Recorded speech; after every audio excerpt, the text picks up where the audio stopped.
Shaken by this very small virus. I mean, as a doctor, you're well aware of it.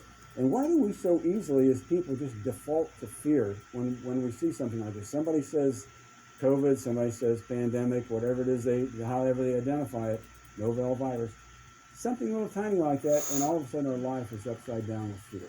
Why? Because of what we listen to. You know, when Jesus was with his disciples in the Garden of Gethsemane, he told the boys, Peter, John, and James, and the others, to watch and pray. And he goes and he's sweating, and he's bleeding from the forehead because the capillaries that are feeding his sweat glands are bursting. He is in such agony. Why? It's not that he doesn't want to go to the cross for you and me. It's just because he doesn't want to be separated from his Papa.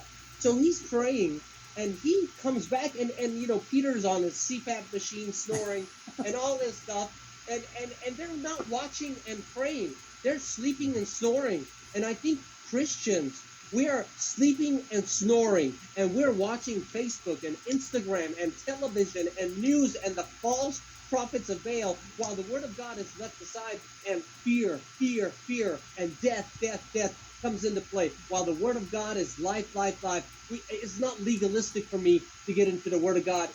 I get in the word of God because of my love. And I challenge our listeners, Brother Bob, that they come to Jesus and they come to his word because the word is living. It's in 1 Peter chapter 1 and verse 9, or 23, I should say. 1 Peter chapter 1, verse 23, that his word is living.